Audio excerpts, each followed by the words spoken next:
नमस्कार दोस्तों आज हम जो टॉपिक डिस्कस करने वाले हैं वो है मौर्य साम्राज्य। और मौर्य साम्राज्य में स्पेशली आज हम चंद्रगुप्त मौर्य के बारे में डिस्कस करेंगे।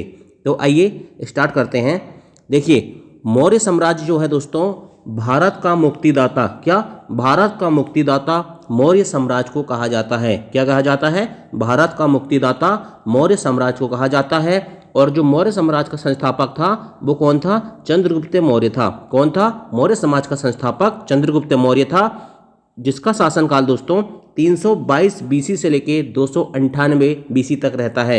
बीसी का मतलब ईसा पूर्व, मतलब ईसा के जन्म के पहले 322 ईसा पूर्व से लेके 298 ईसा पूर्व तक चंद्रगुप्त मौर्य का शासन रहता है। तो याद रखना, मौर्य साम्राज्य का संस्थापक चंद्रगुप्त मौर्य था और भारत का मुक्तिदाता भी किसे कहा जाता है? मौर्य साम्राज्य को कहा जाता है।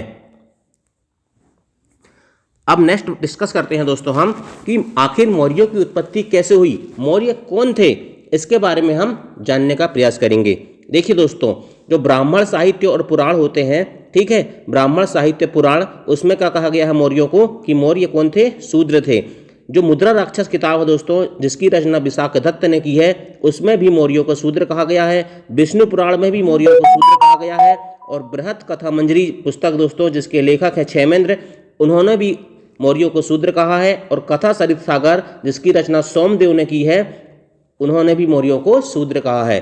तो याद रखना, ब्राह्मण साहित्य पुराण, मुद्रा राक्षस, विष्णु पुराण, बृहत कथा मंजरी और कथा सरित सागर, इन सभी चीजों में कहा गया है मौर्यों को शूद्र कहा गया है कि मौर्य कौन थे? शूद्र थे। ठीक है, विशाखदत्त कृत मुद्रा राक्षस में दोस्तों वर्णन मिलता है कि जो नंद वंश का अंतिम शासक था घनानंद, शूद्र था। क्या था? घनानंद कौन था? शूद्र था, जिसकी पत्नी मूरा से चंद्रगुप्त मौर्य का जन्म हुआ था। कहने का मतलब दोस्तों कि जो नंद वंश का अंतिम शासक घनानंद था, उसका लड़का कौन था? चंद्रगुप्त मौर्य था। ऐसा वर्णन कहाँ मिलता है? ऐसा वर्णन मिलता है मुद्रा राक्षस में, जिसकी रचना विशाखदत्त ने की है।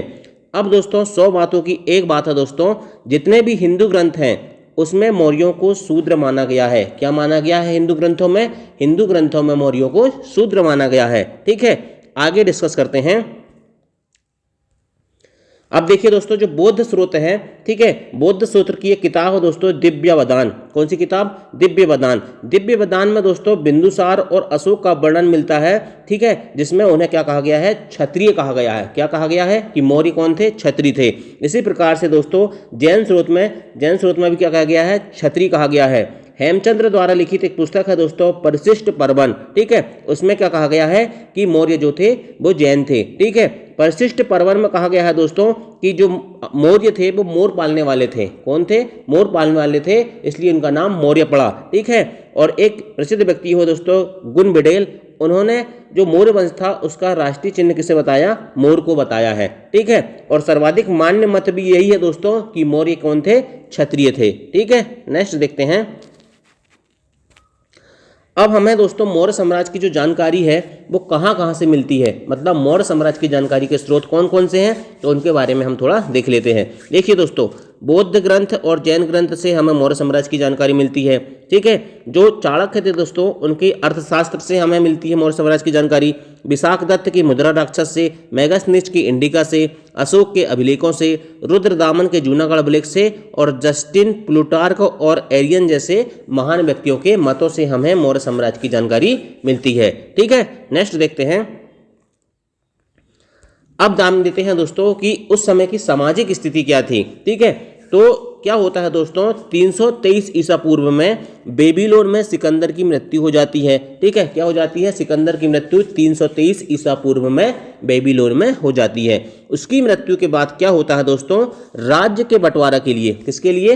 राज्य के बंटवारा के लिए उसके बीच में जो सेनापति थे, जैसे सेल्यूकस हो गया, निरियाकस हो गया, और भी अन्य सेनापति थे, तो उनके बीच में क्या होता है? लड़ाई हो जाती है। क्या हो जाती है? लड़ाई हो जाती है। और अंत में क्या होता है दोस्तों? बेबीलोन की संधि और ट्रिपरेंडिस की संधि से ये लड़ाई समाप्त होती है। ठीक है, तो ये उस समय की सामाजिक स्थिति थी। ठीक है, अब मगध की स्थिति क्या थी? तो देखिए, मगध में क्या हुआ दोस्तों, उस समय नंद वंश का अंतिम शासक घनानंद का शासन चल रहा था, जो घोर अत्याचार कर रहा था, और इसके घोर अत्याचार से जनता बहुत परेशान हो चुकी थी। ठीक है, अब इसके बाद बात करते हैं हम दोस्तों चाणक्य की एंट्री अब होने वाली है। देखिए दोस्तों, चाणक्य के पिता का नाम महर्षि चणक था। क्या था? उन्हीं के नाम से मिलता जुलता नाम है चणक, तो उनके पिता का नाम चणक था। चाणक्य के बचपन का नाम विष्णुगुप्त था। याद रखना, चाणक्य के बचपन का नाम विष्णुगुप्त था, कौटिल्य नहीं था। ठीक है, आप क्या करते हैं, गलती कर देते हैं और कौटिल्य को सही मान लेते हैं, जबकि इसे चाणक्य के बचपन का नाम विष्णुगुप्त था। ठीक है, अन्य नाम में इसके कौटिल्य है, अंशुल है, अंगुल है, ठीक है, वात्सायन है, कात्यायन है, अन्य कई प्रकार के नाम देखने को मिलते हैं। पुराणों में दोस्तों चाणक्य को क्या कहा गया है? द्विजर्षभ कहा गया है। क्या कहा गया है? द्विजर्षभ कहा गया है, जिसका अर्थ होता है श्रेष्ठ ब्राह्मण। ठीक है, और भारत का मेकियावली किसे कहा जाता है? यदि आपसे कभी पूछ ले तो याद रखना, भारत का मेकियावली कहा जाता है चाणक्य को। किसको कहा जाता है भारत का मेकियावली? चाणक्य को कहा जाता है। दोस्तों, चाणक्य ने सप्तांग सिद्धांत का प्रतिपादन किया है। किसका? सप्तांग सिद्धांत दिया है। इसमें इसने ये बताया है कि एक राजा को किस तरह से रहना चाहिए, उसके साथ उसने उसमें सिद्धांत दिए हैं। दोस्तों, जो चाणक्य थे ये तक्षशिला के आचार्य थे। कहाँ के आचार्य थे? तक्षशिला के आचार्य थे। ठीक है, तक्षशिला वर्तमान में पाकिस्तान में पड़ता है। दोस्तों, जो उनकी पुस्तक है अर्थशास्त्र, ठीक है, बहुत ही इंपॉर्टेंट पुस्तक है दोस्तों, हजारों बार एग्जाम में पूछी जा चुकी है। तो याद रखना, अर्थशास्त्र जो पुस्तक थी इसका विषय है राजनीति और प्रशासन, ना कि अर्थशास्त्र। ठीक है, इकोनॉमी इसका सब्जेक्ट नहीं है दोस्तों, राजनीति मतलब पॉलिटी और प्रशासन इसका सब्जेक्ट है। ठीक है, जो अर्थशास्त्र दोस्तों ये 15 अधिकरण, 180 प्रकरण और इसमें 6000 श्लोक पाए जाते हैं। ठीक है, नेक्स्ट देखते हैं। अर्थशास्त्र में दोस्तों जो गूढ़ पुरुष होता है उसको गुप्तचर कहा जाता था। क्या कहा जाता था? गूढ़ पुरुष को गुप्तचर कहा जाता था। एवं उनके विभाग को महामात्यप सर्प कहा जाता था। क्या कहा जाता था? विभाग को महामात्यप सर्प कहा जाता था। दोस्तों, जो अर्थशास्त्र है इसमें जहाज रानी का वर्णन भी मिलता है। ठीक है, और अर्थशास्त्र में क्या मिलता है? तो शूद्रों का वर्णन मिलता है, और ऐसा कहा जाता है कि यही आगे जाके आर्य कहलाते हैं। ठीक है, अर्थशास्त्र में दास प्रथा के 9 प्रकार बताए गए हैं, जिसमें अस्थायी दास जो होते थे उन्हें अरहितक कहा जाता था। क्या कहा जाता था? अरहितक कहा जाता था। और अर्थशास्त्र में एक बहुत ही इंपॉर्टेंट चीज दोस्तों, भू राजस्व की दर कितनी बताई गई है? 1/6। ठीक है, 1/6 भू राजस्व की दर बताई गई है अर्थशास्त्र में। अब दोस्तों एंट्री होती है चंद्रगुप्त मौर्य की। किसकी? चंद्रगुप्त मौर्य की। ठीक है, क्या हुआ दोस्तों, घनानंद जो है दोस्तों उसके राज दरबार में कौन रहते हैं? चाणक्य रहते हैं। क्या रहते हैं? कौन रहते हैं? चाणक्य क्या हुआ है दोस्तों, घनानंद के राज दरबार में रहते हैं। किसी ना किसी कारण से क्या होता है, घनानंद चाणक्य को अपमानित कर देते हैं, मतलब उनकी इज्जत खराब कर देते हैं, बेइज्जती कर देते हैं। ठीक है, अपमानित कर देते हैं। तो क्या होता है, चाणक्य ने उसे समूल नष्ट करने का प्रण लिया। क्या लेते हैं? समूल नष्ट करने का प्रण लेते हैं, और प्रण लेते हैं कि मैं अपनी चुटिया जब तक नहीं कटवाऊंगा जब तक कि मैं नंद वंश का पूरी तरह से समापन न कर दूं। ठीक है, और क्या होता है, उसके बाद चाणक्य चले जाते हैं विंध्याचल के जंगल में, और विंध्याचल के जंगल में जाने के बाद दोस्तों वहां उन्हें एक बालक दिखाई देता है जो राजकिलम खेल खेलते हुए रहता है। ठीक है, कौन सा खेल? राजकिलम खेल। और वही बालक रहता है चंद्रगुप्त मौर्य। कौन? चंद्रगुप्त मौर्य। क्या होता है दोस्तों, चंद्रगुप्त मौर्य को चाणक्य 1000 कांसरफड़ पे खरीद लेता है। कितने कांसरफड़ पे? 1000 कांसरफड़ पे चाणक्य चंद्रगुप्त मौर्य को खरीद लेता है और तक्षशिला में लाके 7-8 वर्ष शिक्षा देता है। कौन? चाणक्य चंद्रगुप्त मौर्य को। इसके बाद दोस्तों चंद्रगुप्त के अन्य नाम जो यूनानी ग्रंथ में मिलते हैं, ठीक है, उनके बारे में देख लेते हैं। तो दोस्तों स्ट्रेबो, एरियन और जस्टिन, स्ट्रेबो, एरियन और जस्टिस इसके नाम को सेंड्रोकोट्स मानते हैं। क्या मानते हैं? सेंड्रोकोट्स मानते हैं। एपियानस और प्लूटार्क एंड्रोकोट्स मानते हैं। क्या मानते हैं? एंड्रोकोट्स मानते हैं। और निर्याकस ने इसे सेंड्रोकोप्टस कहा है। किसको? चंद्रगुप्त मौर्य को। ठीक है, इसके बाद दोस्तों 1793 में रॉयल एशियाटिक सोसाइटी की स्थापना सर विलियम जोन्स ने की थी। उन्होंने सेंड्रोकोटस को सर्वाधिक मान्य नाम माना है। किसको सर्वाधिक मान्य नाम माना है? सेंड्रोकोटस को सर्वाधिक मान्य नाम माना है विलियम जोन्स ने। इसके बाद दोस्तों चंद्रगुप्त मौर्य की पहली पराजय कैसी होती है? ठीक है, क्या होता है दोस्तों, चंद्रगुप्त मौर्य मगध पर आक्रमण कर देता है। क्या कर देता है? मगध पर आक्रमण कर देता है और उसकी हार हो जाती है, जिसका वर्णन बौद्ध ग्रंथ महाबोधि वंश एवं जैन ग्रंथ परिशिष्ट पर्वन में मिलता है। किसमें मिलता है? परिशिष्ट पर्वन और महाबोधि वंश जो बौद्ध ग्रंथ है उसमें मिलता है वर्णन कि चंद्रगुप्त मौर्य की हार कैसे होती है। तो इसमें दोस्तों एक अनुश्रुति चलती है गरम रोटी और गरम खीर की। क्या होता है, गरम रोटी का ऐसा है कि एक बालक रोटी खाता है और रोटी को गर्म रहती है तो वो उसको तोड़ता है, तो उसकी माँ कहती है उससे कि तू भी चंद्रगुप्त मौर्य की तरह मूर्खताई कर रहा है जो गर्म रोटी को खा रहा है। ठीक है, रोटी गर्म नहीं ठंडी करके खाई जाती है। इसी प्रकार से गर्म खीर की पिक्चर भी है दोस्तों। क्या होता है, एक बालक क्या होता है, गरम गरम खीर खाता है और बीच से निकाल के खाता है, तो उसकी माँ कहती है कि मूर्ख, तू भी चंद्रगुप्त मौर्य की तरह है जो बीच से खीर खा रहा है, खीर को एक तरफ से खाया जाता है। ठीक है, तो आगे देखते हैं उसकी कहानी। मगध की विजय कैसे करता है चंद्रगुप्त मौर्य, इसके बारे में देखते हैं। क्या होता है दोस्तों, जो चंद्रगुप्त मौर्य होता है वो अपनी गलतियों से प्रेरणा लेता है। ठीक है, और उत्तर पश्चिम भारत में आक्रमण करता है। कौन से भारत में? उत्तर पश्चिम भारत में आक्रमण करता है और पंजाब और सिंध को जीत लेता है। ठीक है, इसमें दोस्तों कहा जाता है कि परबतक राजा की मदद इन्होंने ली थी। किसने? चंद्रगुप्त मौर्य ने परबतक नामक राजा की मदद ली थी, जिसका वर्णन परिशिष्ट पर्वन और मुद्रा राक्षस में देखने को मिलता है। ठीक है, अब दोस्तों जो चंद्रगुप्त मौर्य रहता है वो नंदों के सेनापति भद्रसाल को हरा देता है और मात्र 25 वर्ष की आयु में 322 BC मतलब ईसा पूर्व में गद्दी पर बैठ जाता है। ठीक है, अब देखिए दोस्तों, जो राजधानी रहती है चंद्रगुप्त मौर्य की वो रहती है पाटलिपुत्र। राज की चिन्ह मयूर। ठीक है, भाषा इसकी पाली रहती है। शिक्षा का केंद्र तक्षशिला था और ऐसा कहा जाता है दोस्तों कि चंद्रगुप्त का जो महल था वो लकड़ी का था और उस समय में उसके जैसे महल किसी का नहीं था। ठीक है, भारत भूमि पर स्थापित सबसे बड़े साम्राज्य का निर्माता तथा इसे राजनीतिक एकता एवं प्रशासनिक व्यवस्था में बांधने का श्रेय चंद्रगुप्त मौर्य को जाता है। क्या? भारत भूमि पर स्थापित सबसे बड़े साम्राज्य का निर्माता तथा इसे राजनीतिक एकता एवं प्रशासनिक व्यवस्था में बांधने का श्रेय चंद्रगुप्त मौर्य को जाता है। दोस्तों, भारत का प्रथम सम्राट, क्या भारतवर्ष का प्रथम सम्राट चंद्रगुप्त मौर्य को माना जाता है। क्या माना जाता है? भारतवर्ष का प्रथम सम्राट। अब चंद्रगुप्त मौर्य का जो साम्राज्य था दोस्तों उसका विस्तार कहाँ तक था उसके बारे में देखते हैं। उत्तर में कश्मीर तक था। ठीक है, पूर्व में बांग्लादेश, पश्चिम में सौराष्ट्र गुजरात, इधर कर्नाटक, इधर आंध्र और इधर हिंदू कुश पर्वत पाकिस्तान तक और इधर नेपाल तक चंद्रगुप्त मौर्य का साम्राज्य विस्तार था। ठीक है, 55 लाख वर्ग किलोमीटर क्षेत्र में कितना? 55 लाख वर्ग किलोमीटर क्षेत्र में चंद्रगुप्त मौर्य का साम्राज्य का विस्तार था। ठीक है, इसमें कौन कौन शामिल नहीं था उसके साम्राज्य में? तो पूर्वोत्तर भारत नहीं था दोस्तों। ठीक है, नागालैंड वाला एरिया। ठीक है, केरल शामिल नहीं था और तमिलनाडु शामिल नहीं था चंद्रगुप्त मौर्य के साम्राज्य में। ठीक है, इसके बाद प्लूटार्क कहता है दोस्तों कि 6 लाख की सेना के साथ चंद्रगुप्त मौर्य ने पूरे भारत को रोन डाला। कितनी सेना के साथ? 6 लाख सेना के साथ चंद्रगुप्त मौर्य ने पूरे भारत को रोन डाला।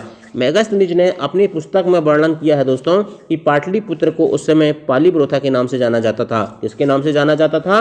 पालीप्रोथा के नाम से जाना जाता था, जिसका वर्णन मेगास्थनीज ने अपनी पुस्तक इंडिका में किया है। स्ट्रेबो ने कहा है दोस्तों कि चंद्रगुप्त मौर्य को पोलीब्रोथस कहा जाता था। क्या कहा जाता था? पोलीब्रोथस कहा जाता था चंद्रगुप्त मौर्य को। ठीक है, याद रखना दोस्तों, स्ट्रेबो ने चंद्रगुप्त मौर्य को पोलीब्रोथस कहा है, जबकि से मेगास्थनीज ने पाटलिपुत्र को पोलीब्रोथा कहा है। ठीक है, अब दोस्तों सेल्यूकस से युद्ध। सेल्यूकस निकेटर का नाम आपने तो सुना होगा दोस्तों।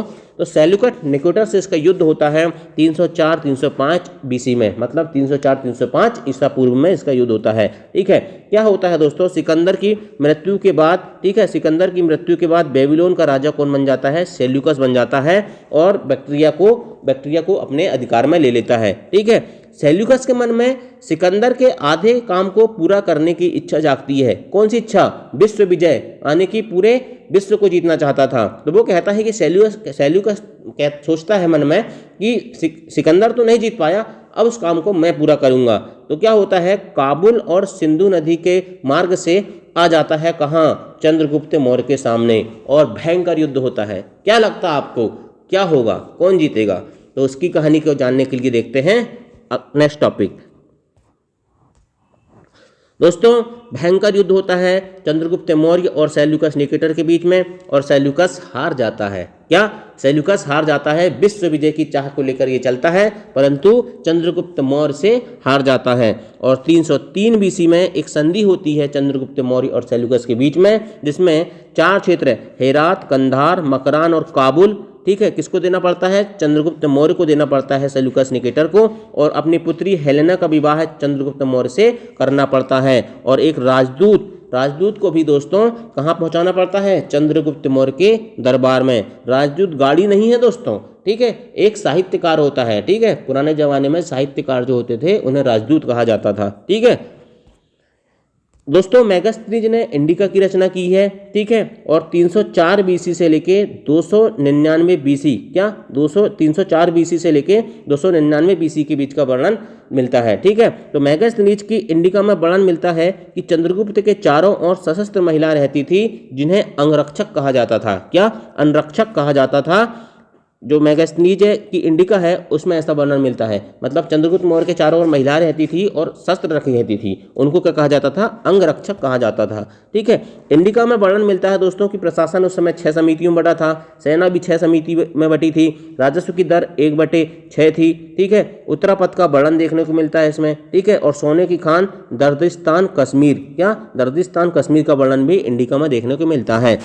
सिंध और सोनागांव बंगाल, क्या सिंध दोस्तों और सोनागांव बंगाल के बीच में जो मार्ग था उसको उत्तरापथ कहा जाता था, ठीक है। मध्यकाल में शेर शाह सूरी ने इसे पक्की सड़क बनवाया जिसका नाम शेर शाह सूरी मार्ग रखा गया।